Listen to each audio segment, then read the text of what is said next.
begin as a nameless prisoner, sculpt your appearance, choose your background, and then crash into the planet. You are abandoned and alone.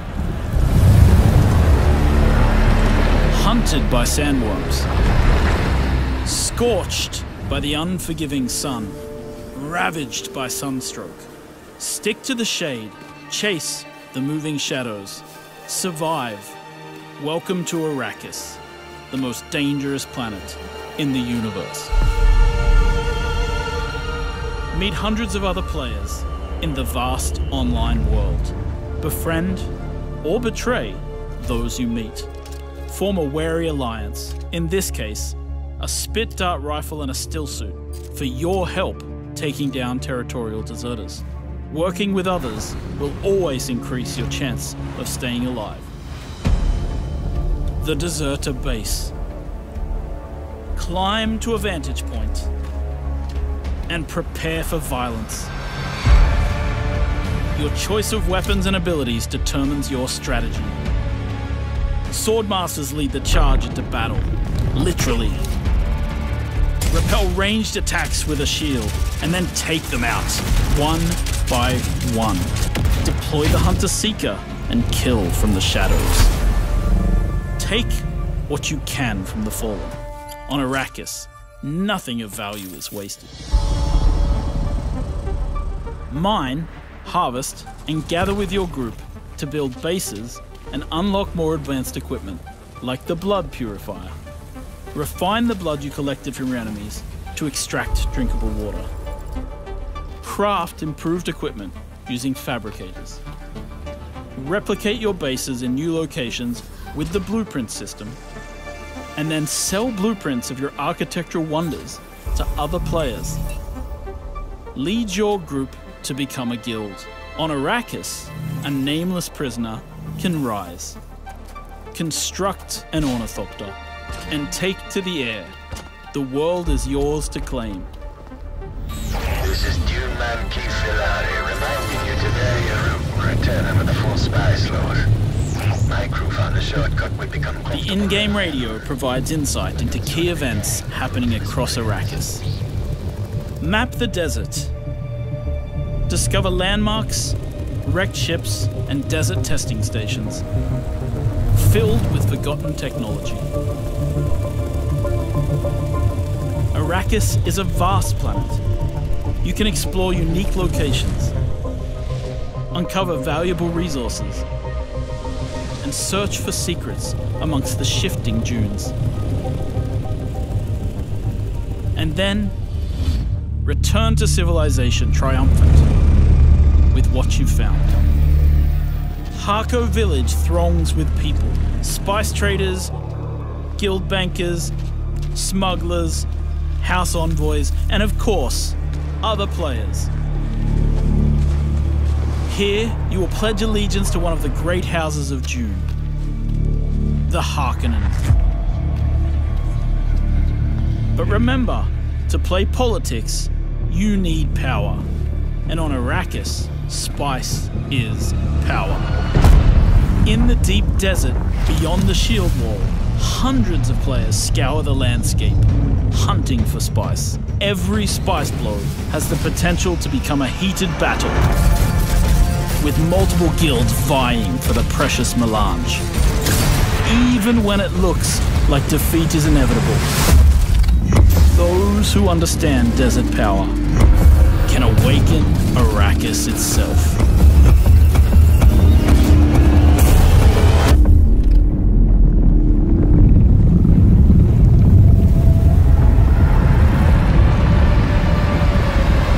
Once you've played the game for a little while, you'll start wanting to build your own base. And the first part of that is placing down what we call a sub-fief console. A sub-fief console allows you to claim a small part of Arrakis as your own. But it does in turn mean that you'll start to owe taxes to the Emperor. So here we are with our building system. And you can see that we have two types of building here. We have the holograms, which show in the beginning. I call them solido projections internally. And we have the way that you fill in, which is by holding down the mouse button in this case. So the cool thing about this is it allows us to have this cooperative building system.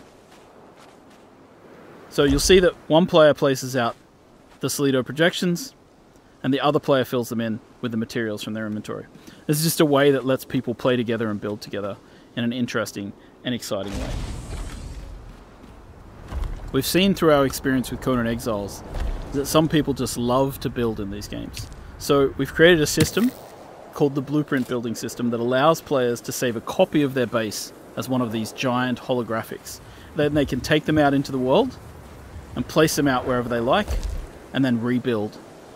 And we have another system in the game which allows you to take these, big architectural designs of your buildings and sell them to other players on the exchange. Once again, this is a way to quickly move your base around the world. If you've got a design you like, you don't have to, throw it out immediately.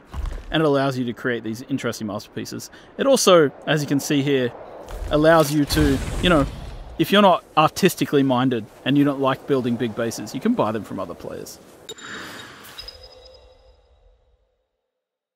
Once you finish crafting a base, you want to fill it with all kinds of machines, fabricators, and refineries. And of course, harkening back to the blood extraction we just did, we've got the blood purifier. So what we want to do is take the blood from our blood sac and deposit it into the blood purifier, and over time it will refine into lovely fresh water, which can then extract into our liter-johns and carry with us out into the desert. While there's many varieties of fabricators that you can use to craft things in the game, one of the most exciting things is crafting yourself a vehicle. So we're opening the technology menu, and from here we're able to purchase the design for a sandbike.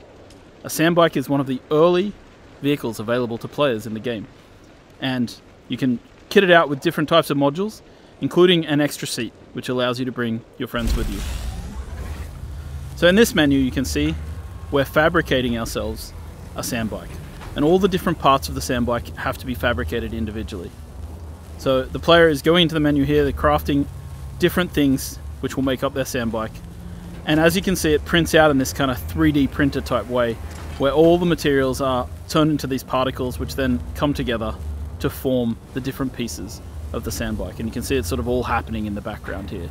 And if we go out into the world view, you can actually see the pieces forming up inside the fabricator. So a base with lots of these fabricators going is actually pretty cool and pretty busy. Once we've done, we jump back in, we pull things out of the queue, chuck them into our inventory, and then we use the welding tool to place out vehicle pieces. Now again, this is a cooperative activity. We've thought about multiplayer, so any other player could be working with you to place modules and pieces of this bike. And so we're going to assemble this bike, but of course when you work on larger vehicles and your friends are with you, you'll be able to work together to craft big things like transport ornithopters or sand crawlers. And so we're going to add the body to this, and we're going to add an extra seat just in case we want to bring our friend with us out into the world. Once the bike's been assembled and fueled up, you jump on and you can head out to explore the greater areas of Arrakis.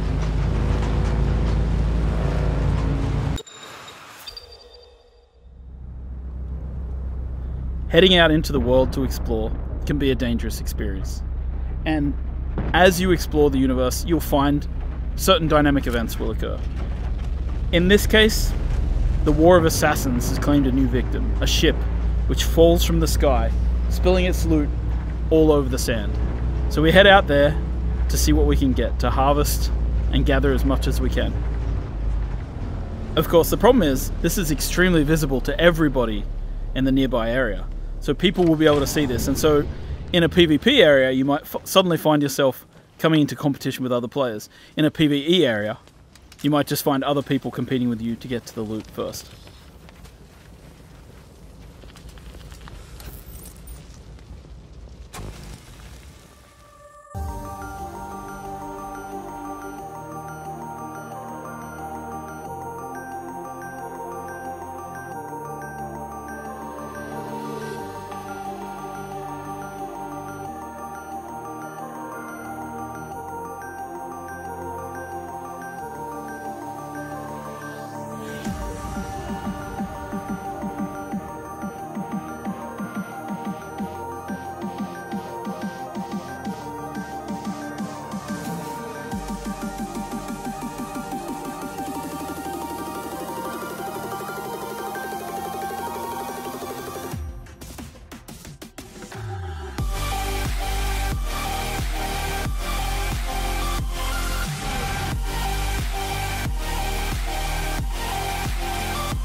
bases scattered all over Arrakis. We're switching to a different character now, one who's slightly more advanced, and he's using his binoculars to mark an NPC outpost. We're going to mark that. That marker will then appear on our compass, and you're able to approach them in any way you like. In this case, our character uses a Shigawire claw combined with a suspensor belt to get up to high ground and approach the enemy base from above. Kind of one of the interesting things about Dune Awakening is just how you can combine the different abilities. And this is how traversal really plays into the game. Like, you end up being able to attack these bases from any angle that you'd like. Now, our player is going to craft the first gun in the game, known as a Mauler pistol, which translates to, you know, the basic kind of weapon in the game.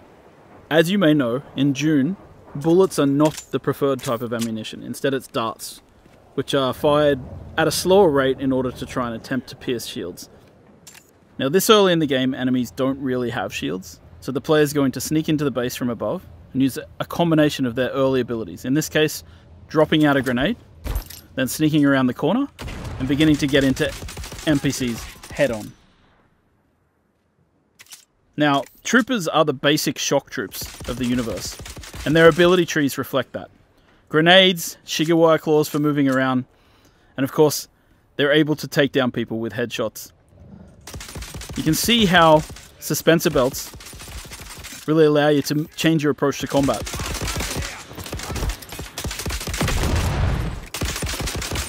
Dune Awakening is at heart a third-person shooter with melee and abilities. And it's the combination of melee, abilities, and range shooting that creates what we call combined arms in the game.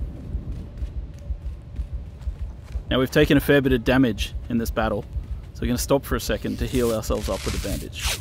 Bandages heal over time, so you can't just heal yourself to 100%. You have to actually get into safety, get behind cover before you start using them. Now we're going to quickly switch to a slightly different character to show off more of the melee that we have in the game, because you're about to see that when a character gets in close, it's melee time. This character has Swordmaster abilities.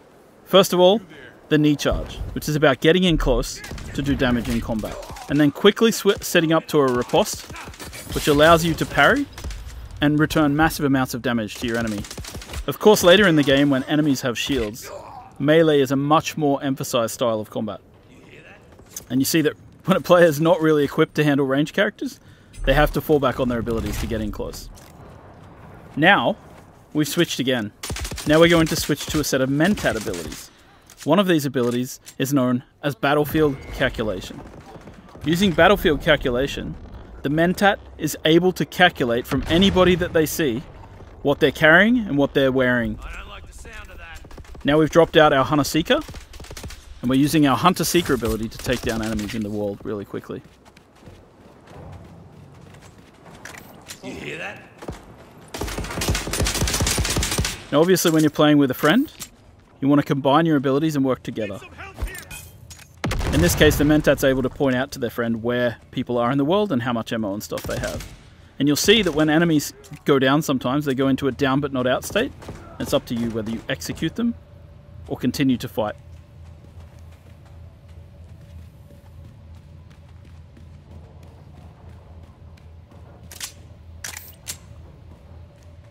After a quick reload, it's back into the battle, with our friend coming from above and throwing out one more grenade.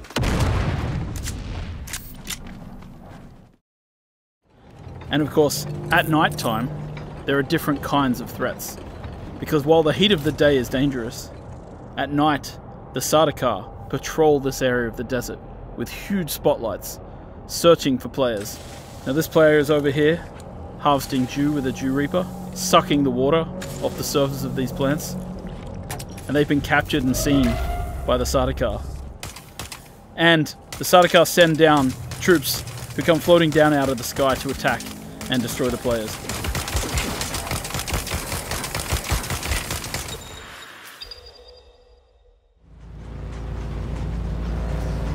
Now, of course, as mentioned, traveling on the surface at any time risks drawing a sandworm.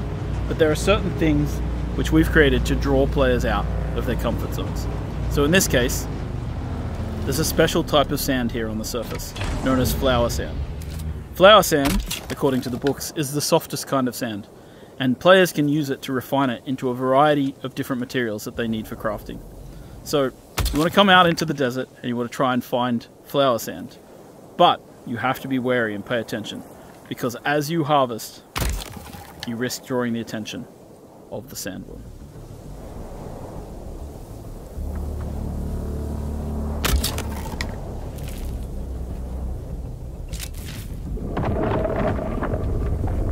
We've awoken the beast. The sandworm is coming. We spent too much time out here and it's coming to get us. Now you can see in the middle of the screen the indicator showing us that the sandworm is angry and it's coming after us. And our only option now is to get back to rocky ground or the sandworm's going to take us. I don't know how those guys survived that, but somehow they managed to get to the safety of the rock island.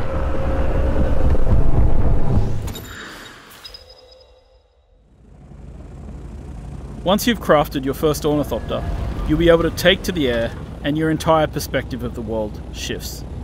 From here, it'll make traversing the world a lot safer because you can avoid the sandworms. It'll also help you to go out into the larger world of Arrakis. Here we are in the overland map, and we're going to make our way south until we find the place known as Harko Village. Harko Village is the current seat of the Harkonnen, after their city, Carthag, was destroyed in a nuclear explosion during the War of Assassins. There's more details like that in the lore of the game for players to discover and explore. So we're going to land at Harko, and we're going to explore the social space. Once you arrive in Harko Village, you'll be able to meet up with other players, interact with them, trade, and create guilds. The game has a variety of social interaction mechanics, from emotes to grouping to a chat. Throughout Harko Village, you'll also interact with story characters, follow the main story. You'll be able to meet vendors who will sell you exotic items. They let you live. That is interesting. You'll be able to get a feel for how the factions are viewed in the world, and of course, you'll be able to swear allegiance to one of the major factions, the Harkonnen or the Atreides. Swear your guild's allegiance and begin to take part in the politics of the Imperium.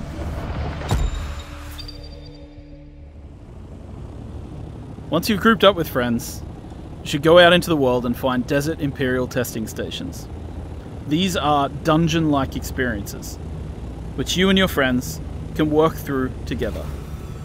So here we are landing our various ornithopters outside of one of the desert testing stations, and we're going to head in as a group. Now it's really important to prepare different skills and abilities. These areas tend to be more of a challenge, and it's great to work together to complement each other. So this is the skill tree. Here you can equip different types of abilities and techniques. We have 3 slots for abilities and 3 slots for techniques. And there are multiple different trees depending on the type of trainers that you've interacted with in the world. So our character here is going to equip a series of abilities that complements the rest of their group. In this case, Swordmaster techniques. Alright, so we're heading in, and of course you can use suspensor belts to traverse as you'd expect. And we're going to explore this Imperial testing lab.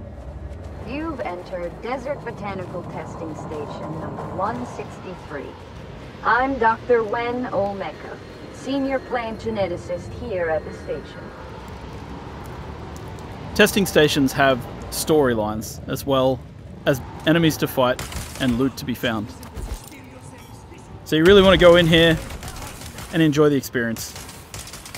Playing through with friends, working together, using different weapons and trying out different techniques. Now this player has placed out a portable cover. This is a different ability to what we've seen before. And you see that the enemies here have shields. Using the flamethrower, it's easy to get through a shield because you can burn the air around them.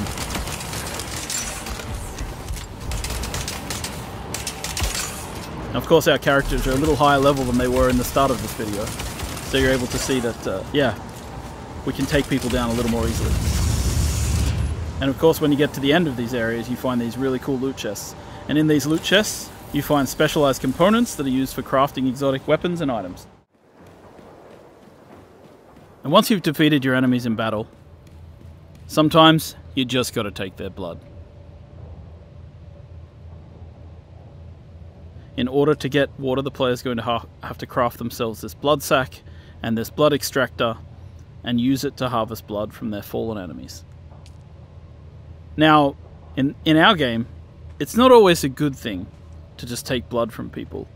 It's potentially bad and can only be used for certain things.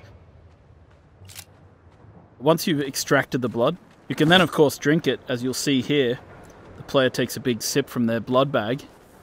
But when they do that, it causes a debuff because the blood is not exactly pure, and drinking blood for water is not exactly a 1-to-1 scenario. So you'll see that our health bar got shorter while our water bar went up. And so being a blood drinker is not always looked upon in the right way. Now the first thing you'll do is choose your preset avatar. Some of these are heavily inspired by the Denis Villeneuve movies.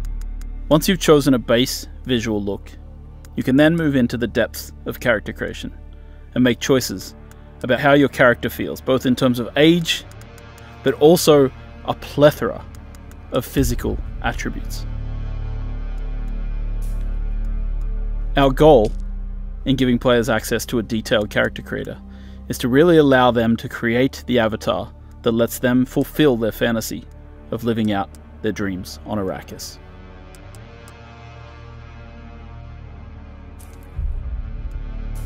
There are a multitude of hairstyles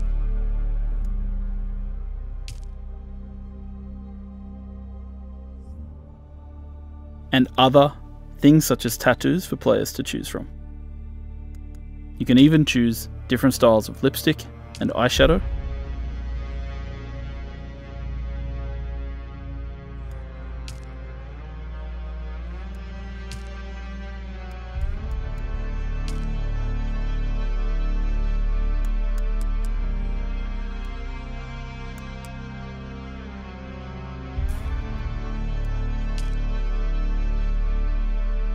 You can choose the muscle tone of your character, from height, arm thickness, leg thickness, neck length.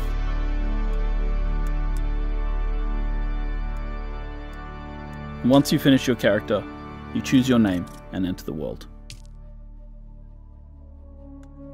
And once you've customized the avatar that you want to play in the game, have they told you well, then we what move I into am? the second phase of character creation. Then I will sift your words for lies. Let's begin.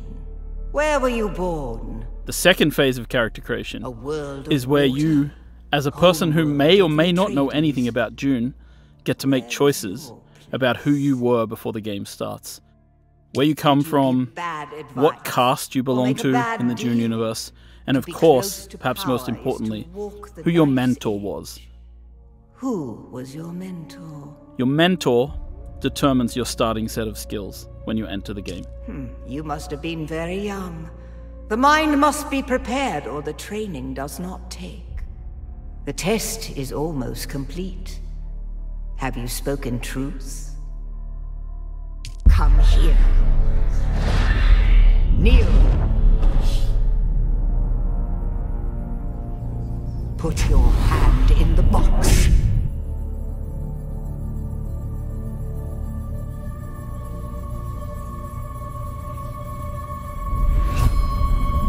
I hold at your neck the Gonjabar, the high-handed enemy. Don't pull away or you will die. Great plots are afoot in the Imperium, and the currents of intrigue run deeply. Arrakis is the key, and the Fremen are missing. You will go to Arrakis as our agent, prisoner. You have one task. Find the Fremen. Wake the sleeper. You will know when it is done.